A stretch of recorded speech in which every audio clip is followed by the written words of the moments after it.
Hi everybody, welcome to week 2 of Rose Spins a Yarn.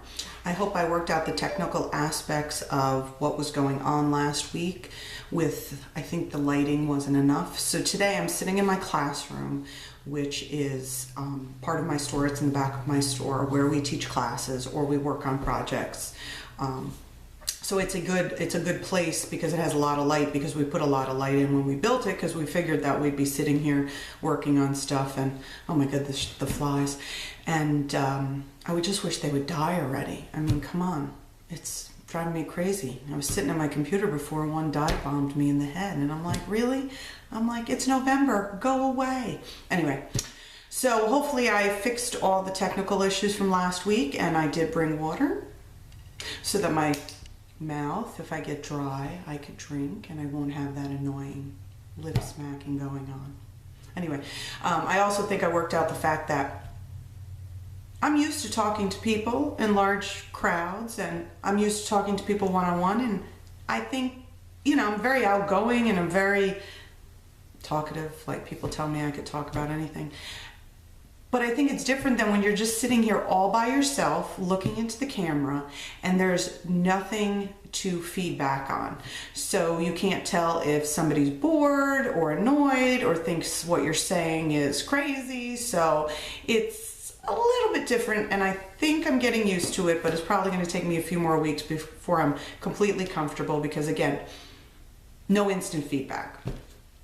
So to all of you guys who subscribed to my feed last week, thank you.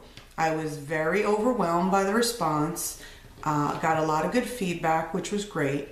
And so we're going to talk about a few things today. And I've solidified what my goal and approach is going to be for this podcast. It is going to be spinning, tips, tricks, ideas. Hopefully we can do a spin along, and also knitting with your hand spun or spinning to a pattern. So say you really absolutely adore a pattern you found on Ravelry or wherever, and you're like, oh my goodness, I love that pattern, but I don't want to use that yarn, or I want to, or maybe that yarn is no longer available, or you just want to use your hand spun because after all, you've spun a bunch of hand spun, you're sitting there, it's beautiful, what are you going to do with it? So how about we start to learn how to spin for a particular pattern? So that is going to be my goal of this podcast. Tips and tricks on spinning. You know, of course, some stuff about my life and my farm. I was going to do a little broadcast today out in one of the fields with some of the alpacas, and I may still do that in a little while, but I have to be honest, it's cold as heck right now. So I may or may not do that this podcast. So some people asked, you know, if I would say a little bit about me for folks that don't know me. Folks who have never been in my store or met me in person or even had an online conversation with me. I went to school for chemical engineering, and I spent most of my career doing IT, information technology, you know, computers, consulting. So, and then I retired in 2008 to do this full time. So I have owned alpacas since 2002.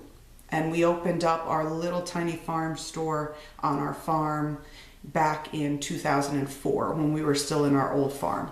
So our current farm is in, as I mentioned last time, in Jobestown, New Jersey, which is in Burlington County. We used to be in Jackson in Ocean County, and I actually grew up in Ocean County.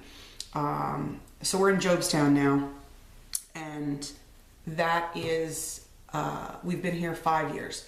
We closed in 2011. So we just celebrated 5 years here, and it's a historic farming community, and the house on this property that we live in was built in 1740. So it's kind of exciting when we first moved in to think about, we have been, you know, this house has been here before America was America, you know, before 1776 and all that jazz. So it was pretty cool, and we learned a lot about the property. And our next door neighbor, which is McGregor's Farm Market, they've been there forever, is actually related to the folks that we bought this property from.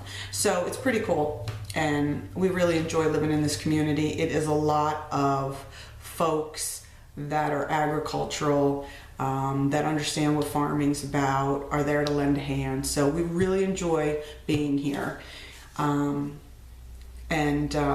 a mom to one girl. My husband and I have been married for 26 years. I know I only look 29, but I've been married for 26 years, and my daughter is going to be 6 years old in January, and I homeschool her.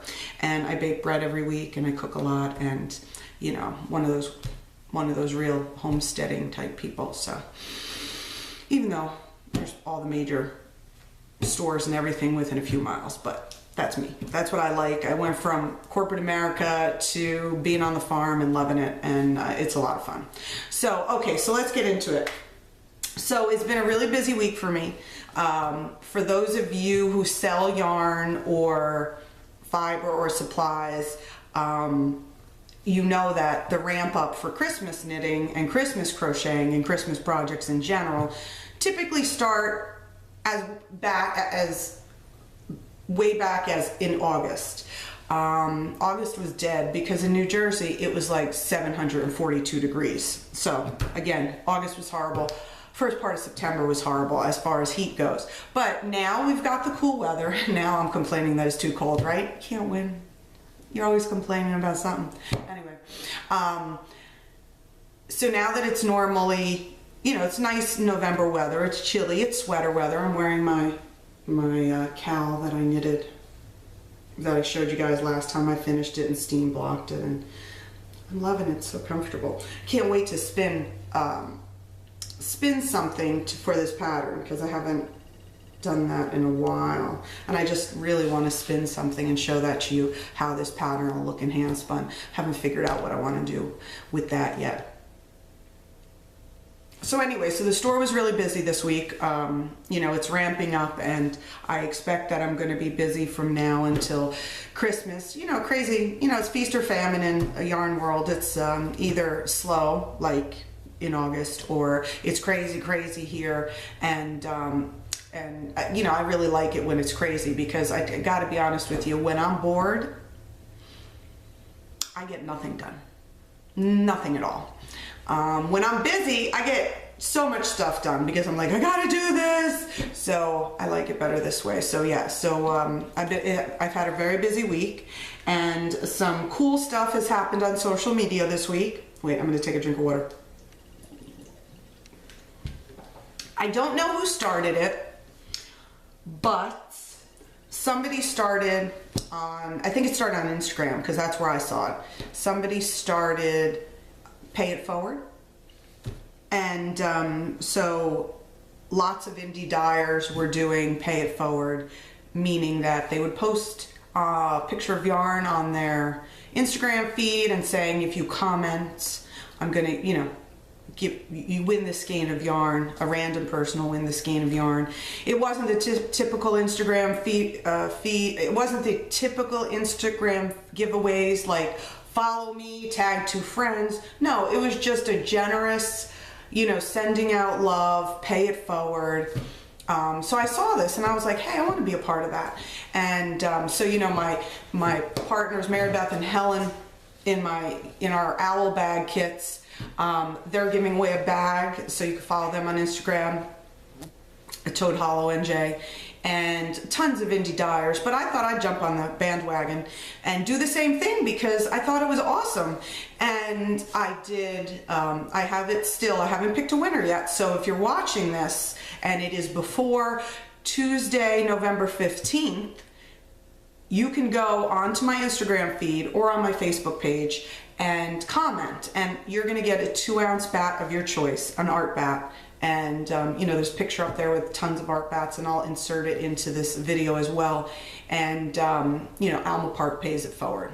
So I thought that was a nice idea. And also pattern designers were doing the same thing. So I just thought it was amazing, and so many people did it. And so that fly again, what in the world?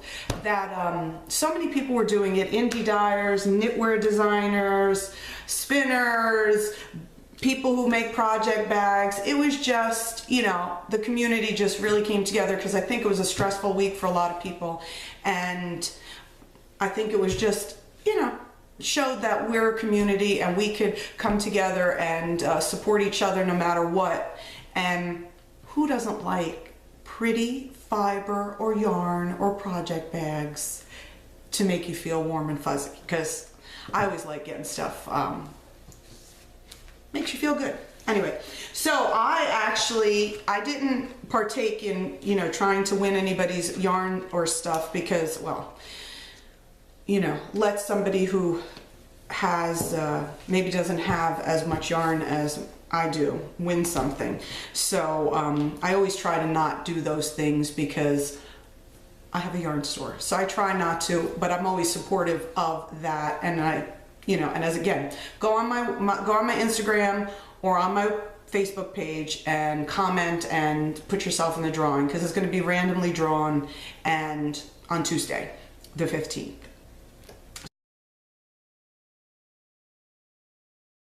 I, though, did partake in getting something from a designer.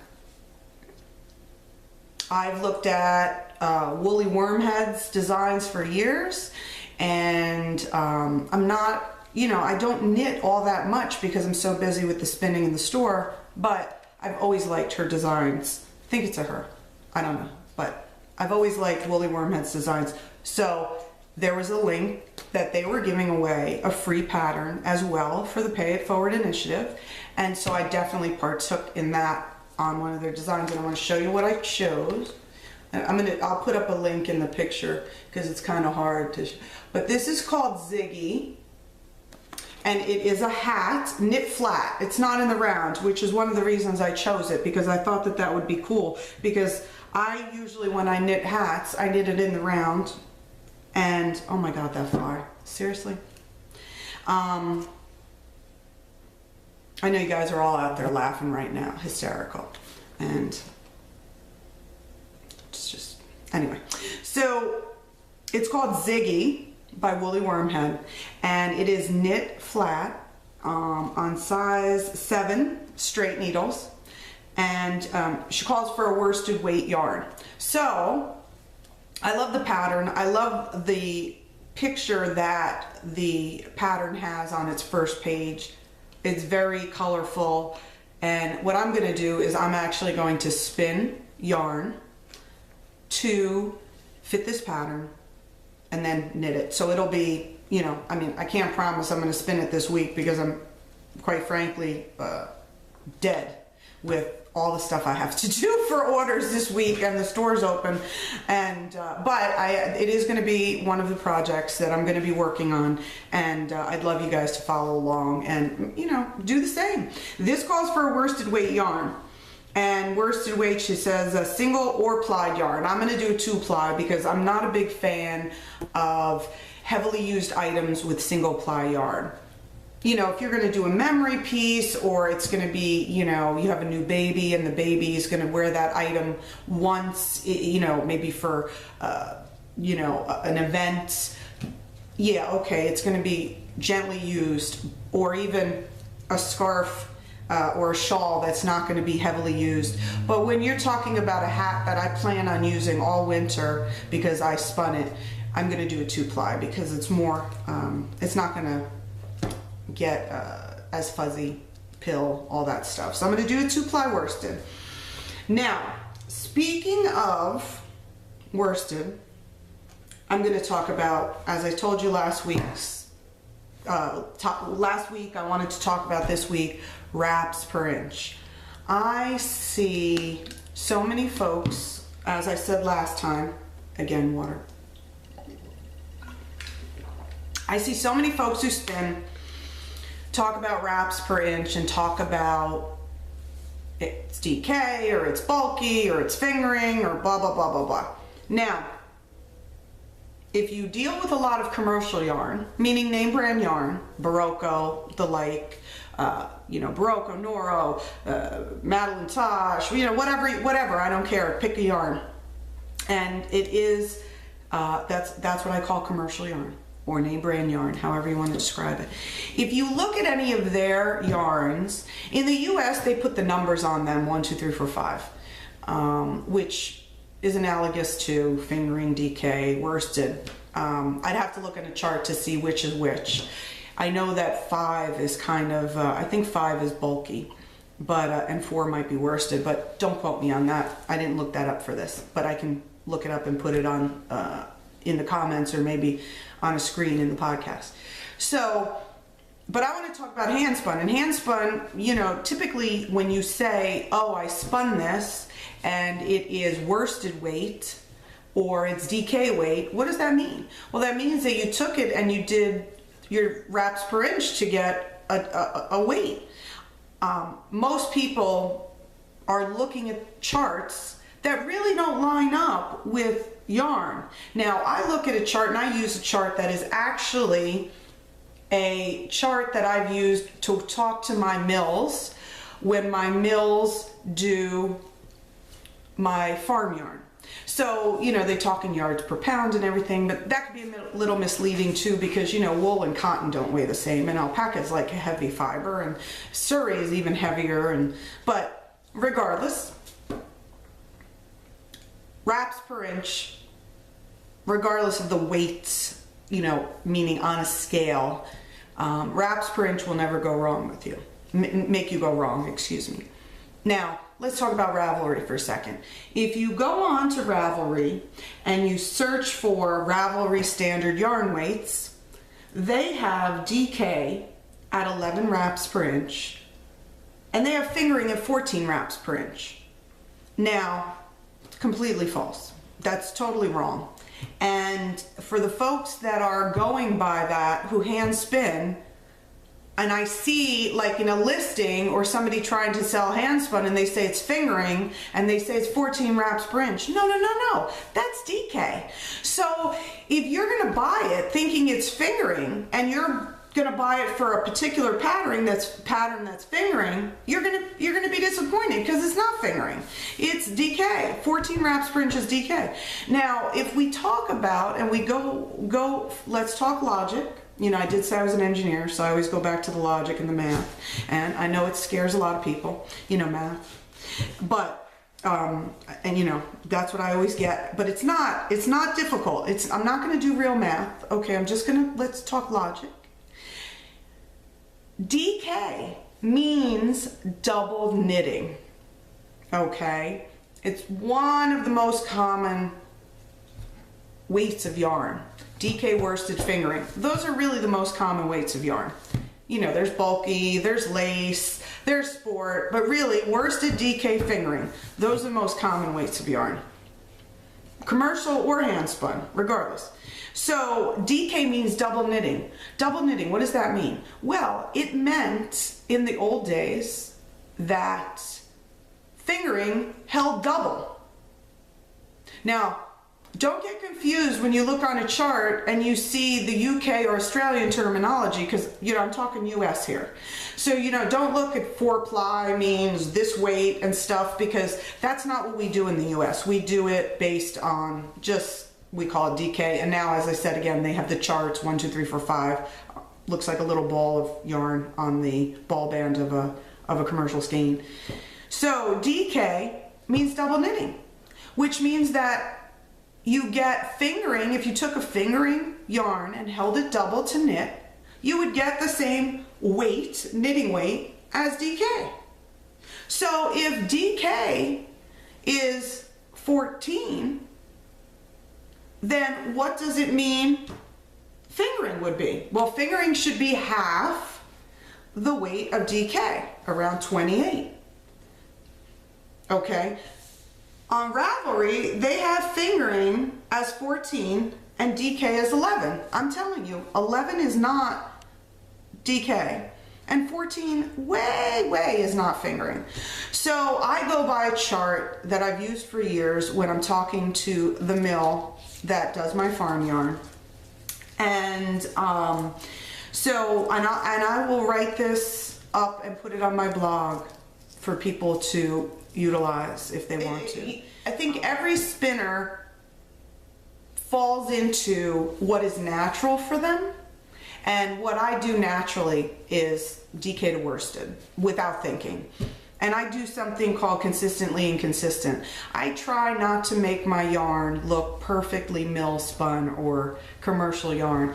I like to make it look like it's a teeny little bit, there's a teeny little bit of a bump here and there. There's a little bit thick, a little bit thin, because I want people to think it's actually hand spun. So I call it consistently inconsistent. It's a term I came up with, so you know, that's what I do.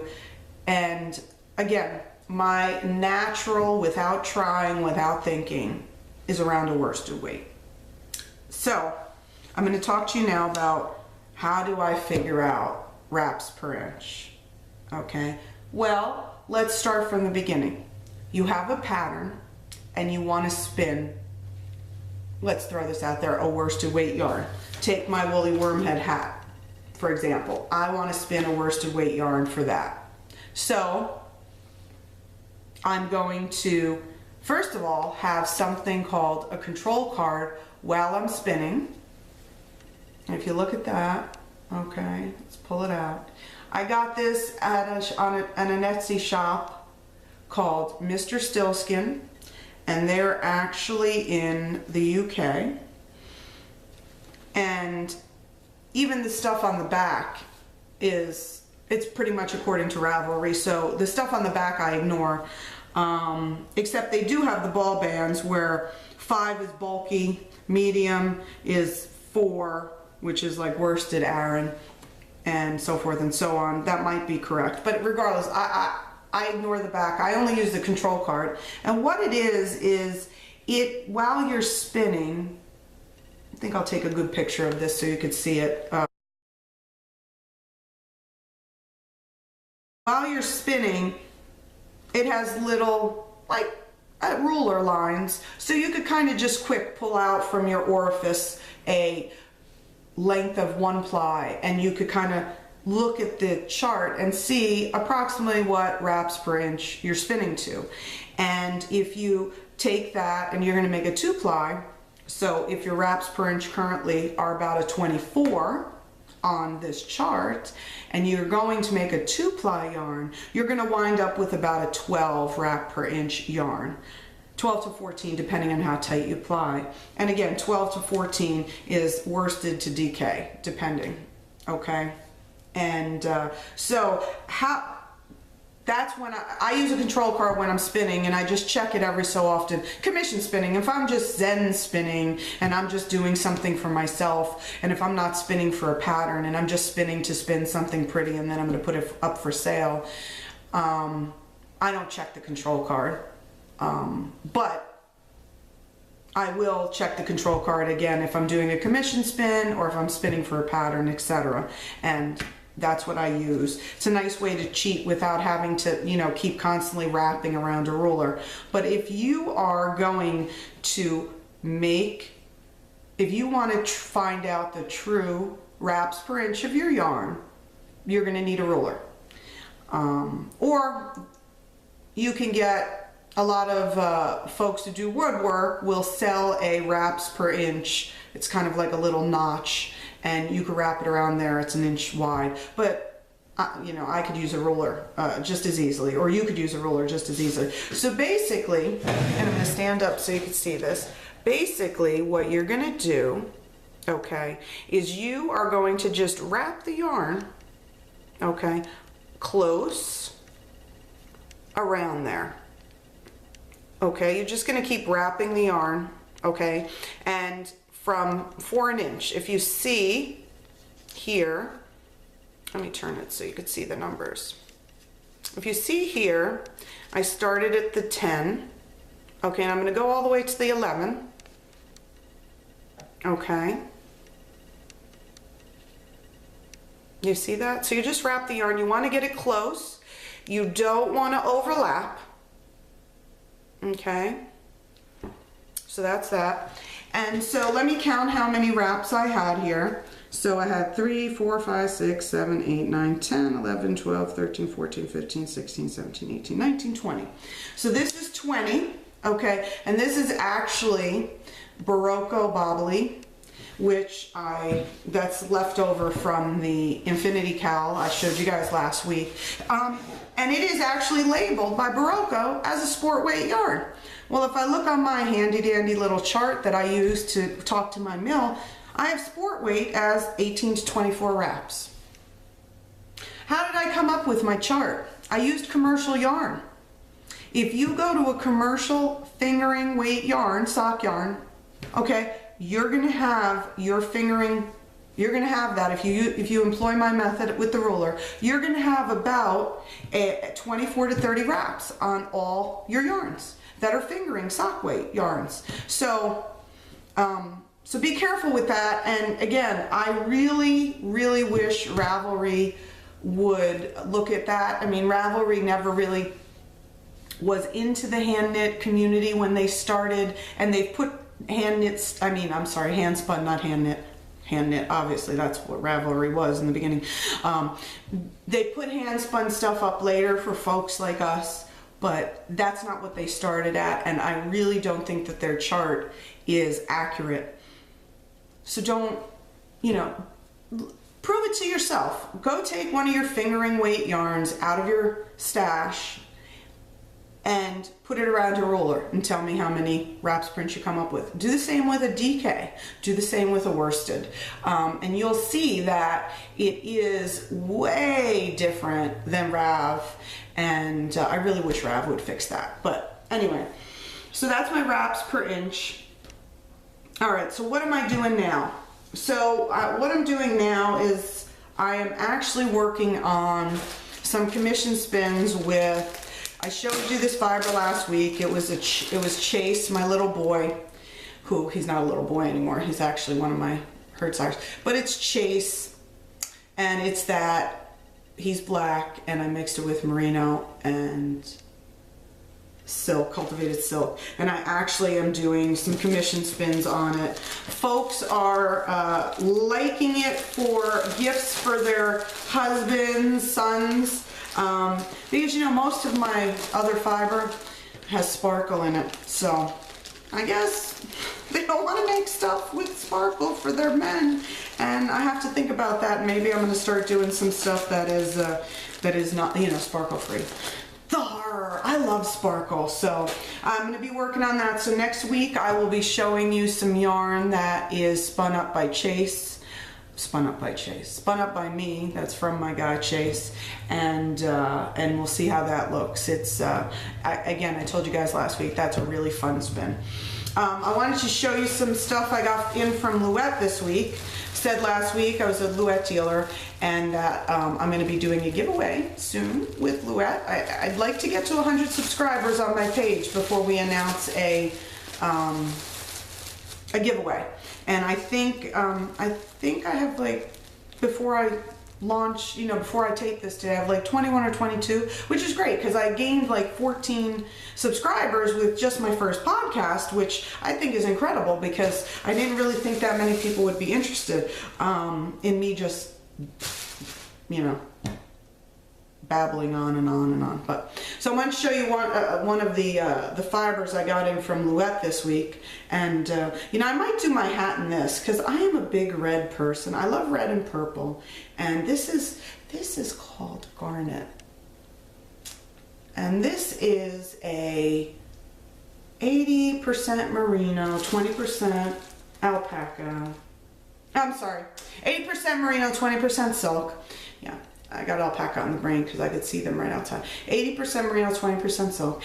And for any of you guys who used to love the Ashland Bay merino silk blends, which they no longer carry, that I can't get anymore because they no longer carry it, this is going to replace it in my shop. So I bought myself an extra bag.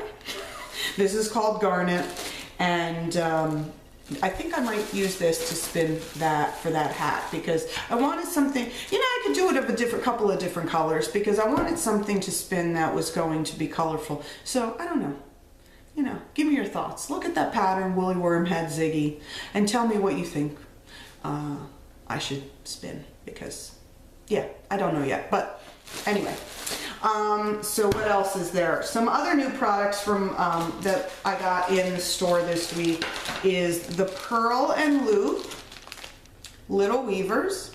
So this one is called the Wee Weaver, and it's great to make coasters. You know, a lot of people who weave, me included, don't want to warp their entire loom with yards and yards and yards and yards of warp and waste all that yarn and then realize that, oh my goodness, these colors don't look good together and I have just wasted all this warp.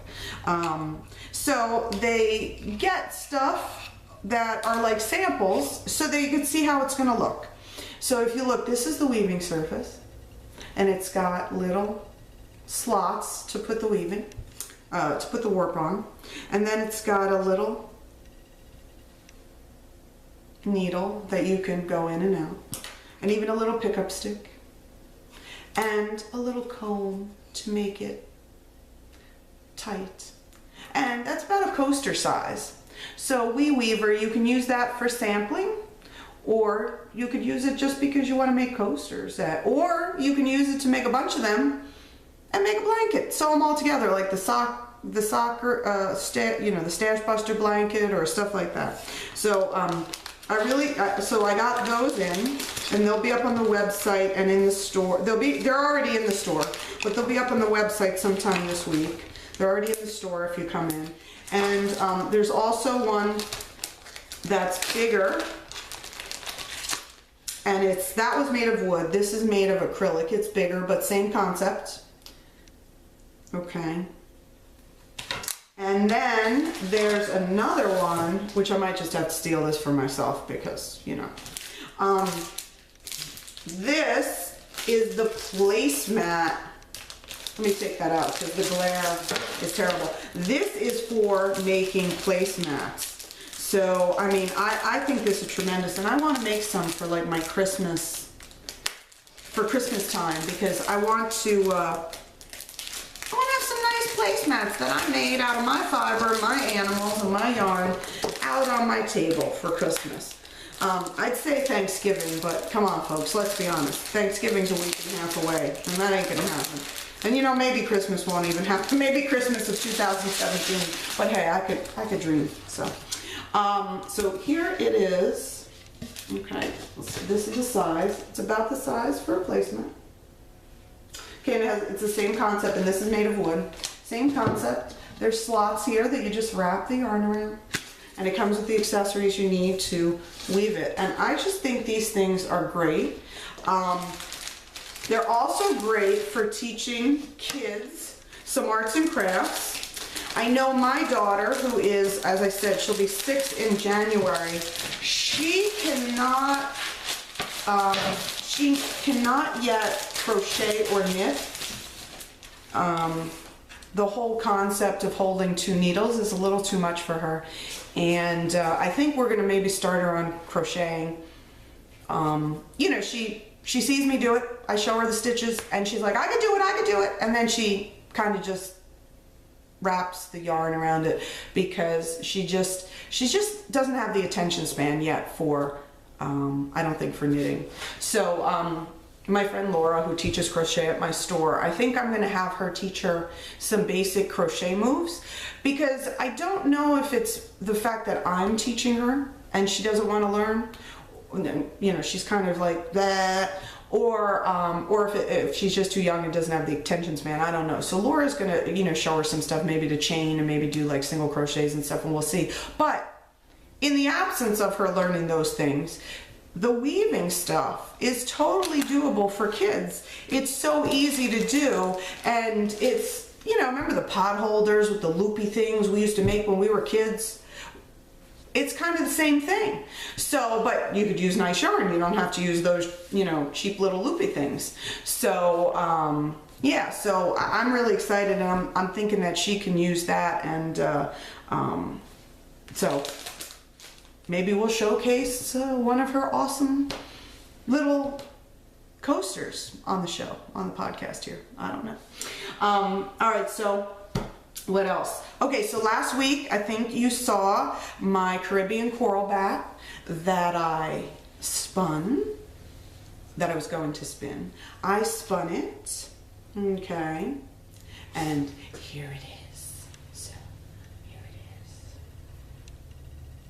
I did a worsted weight because that's what the woman who wanted it spun asked for. So it's a worsted weight yarn. It is, I forgot if it was, I think it was 10 or 12. I forget if it was 10. I think it was 10 wraps per inch. I have to look at my notes. I didn't bring, but, and I will take a picture of this and put it up in the podcast too, because I don't know if you're getting to see all the deliciousness and all of the texture in with the silk noil and some of the soft silk.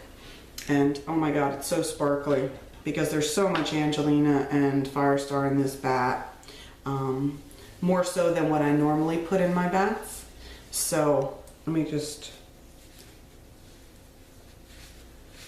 put this together again so you could see. So there it is.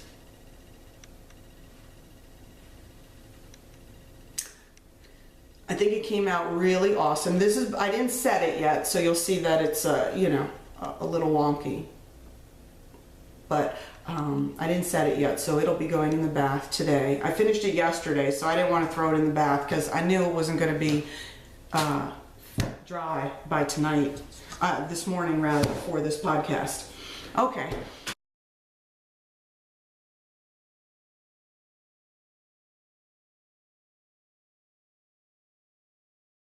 So one other thing I want to talk about before I say goodnight to you guys is raw fiber prep. Now, I don't know how many of you are interested in this, but I know that there's enough people out there that still work with raw fiber that, you know, tips and tricks. So here's my tip and trick for raw fiber. So this past week, I actually got a message from a longtime fiber buyer of mine.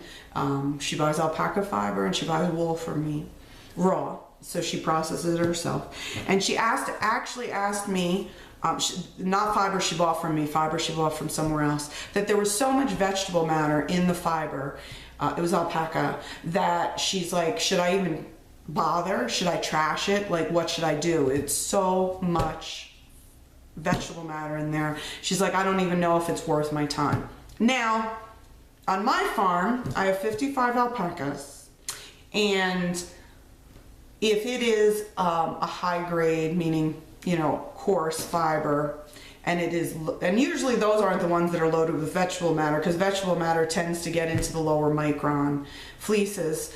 But I do have some pigs who manage to get themselves dirty every year. They roll in the hay piles, and it's annoying. But so for the ones that are very coarse, that are full of vegetable matter, I have to be honest with you, I pass that up in my skirting and I say someday I'll get to it. But unless it's a royal baby or a baby fleece, and that's not age, that's micron. Royal baby's under 20 and baby is 20 to 23 microns, very soft fibers.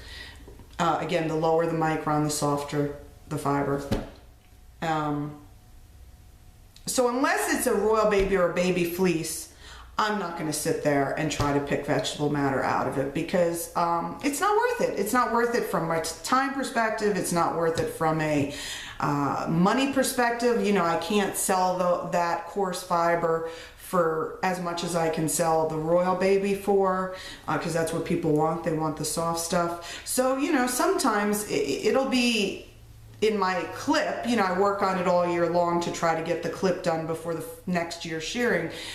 It'll get pushed to the back, and sometimes shearing will come around, that fiber is still available, and it goes into my compost pile or my bird nesting ball pile. Sorry. But if you have fiber that is worth your time, then I'm going to show you a trick. So first, I take a pair of old jeans, and my husband does construction, so I always have old jeans available, and I just pretty much just cut a piece of a pair of jeans that were no longer good.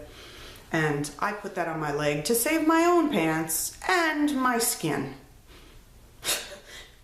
That's important. The skin's more important. Now this fleece that I'm going to show you is not horrible, but it does have some VM in it, and it has some crappy little ends from, it's soft, and when it rains sometimes the ends get a little felty. So if you look, you can see how the ends, and there's some vegetable matter in it. So what I do is I take, this is alpaca, and this is actually a royal baby fleece from one of my girls named Clarissa. So what I do is I actually take it, hold it in a little bundle, okay, and I put it on my lap, and I flick the ends. And if you look, I'm sorry for the sound, but, and if you look, and I don't ever do this inside, even though I'm inside today, I do this outside. I usually do this on the porch of the store because, you know, I don't want the dust in my store, but I'm doing it inside today just for this podcast. So I take it, now you are gonna lose some fiber this way, but what you have left, and this is a flicker brush, right? This is a flicker brush made by Clemis and Clemis, which I'm also a retailer for. I sell this flicker brush, and it's curved and it's comfortable. Now, if you look, okay, if you look at how clean that is now, okay, look at that. That's gorgeous. That's just gorgeous. And you know, I might do the other ends too, the cut ends, just to get everything all nice and clean. Oh. Excuse me, I just lost my flicker brush. You know, I'll just, okay, you just hold it, and I might do that and make sure, you know, that'll get any second cuts out of there too that there might be. Now look at that. Okay, it is just so perfect. There's nothing in there. Okay, now what I do with this is on any of my, I mean, people think I'm crazy, but it makes a better product. So on any of my baby or royal baby alpaca, I actually flick the whole thing, even if I'm going to send it to the mill. And after I flick it, and it takes a long time, I'm going to be honest with you, but you know what? It makes such a superior product. After I flick it, I actually blow it out. And I use an industrial blower, and I sandwich that between, my husband made me a skirting table, and it's kind of like chicken wire. It's not actually chicken wire. It's little tiny squares, but it's wire. And on top of that, I put window screens, and I blow it out with an industrial blower. You can use a leaf blower, it works the same, and it gets this so clean. I did a sample last year of a white fleece. I blew it out, you know, I did a pound and I blew it out, and I did a pound and I didn't blow it out. And the color was like night and day after I washed it. The pound that I washed that was blown out was so much brighter than the one I didn't. And even my husband was like, is that the same animal? And I'm like, yeah, can you believe it? I blew this out and I didn't blow that out. And he was like, wow. So again, if you have a lot of vegetable matter, this is the best way to do it. Now I know people will say that combing gets out all the vegetable matter, and absolutely it does. Combing is there to remove short fibers and to remove vegetable matter and to move second cuts. But when you comb, you have to have a decent staple length. Okay, this would qualify. This is long enough. But you have to have at least 3.5, 4 inches. And let me get back to, hold on. So when you comb, you need like 3.5 to 4 inches. And it wastes more than flicking the tips do. So, you know, and combs, if you don't already own combs, I mean, I have combs and I have the flicker and I have hand cards and all that stuff, but if you already don't own combs, combs are very expensive and flickers are not. So if you get a fleece that has a lot of vegetable matter in it, first of all, I hope you didn't spend much for it. Because when I sell fleece, I try to be honest and tell people exactly what the vegetable matter content is. So hopefully if you bought a fleece and it has a lot of VM in it and you knew that going up front and it's something that is worth your time to process, then I suggest you try the flicker, before you try the combs or before you try to sit there with tweezers and pick it out, because I've seen that too, and that to me is crazy. I couldn't even begin to sit there and pick out the vegetable matter with my hands, or with I need some type of a tool to do that. So I use the flicker. I used to comb. Combing also hurts my wrists if I'm doing it for a long period of time. I'm not, and static builds up on the combs on alpaca. It's not like wool. Wool is, in my opinion, is much easier to comb than alpaca, especially alpaca in the baby and royal baby grades. So there you have it. I think we covered everything I said I was going to cover last week. And again, go to my Instagram or my Facebook page and go to the Alma Park Pays It Forward post with all the pretty bats and comment on them so that you could be entered in to win one of my bats. I'm going to do that. I'm going to draw that Tuesday. I will also mention the winner on my podcast next week, but you'll know on Tuesday whether or not you won. And hopefully by the time I do my podcast next week, you've already gotten the fiber, because I'll be sending it out like Wednesday. Look at all the other Pay It Forward indie dyers and knitters and spinners and knitwear designers who have been part of this wonderful community, and go and look them up and patronize them and enter their contest too if they haven't already been drawn, because I was kind of overwhelmed at how many folks did this, and I thought it was wonderful.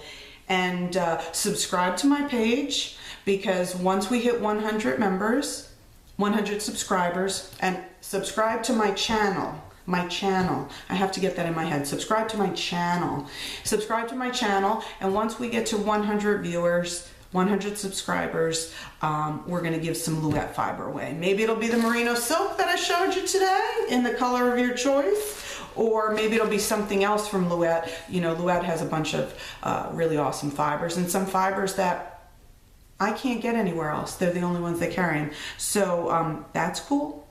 And so here's to an awesome week.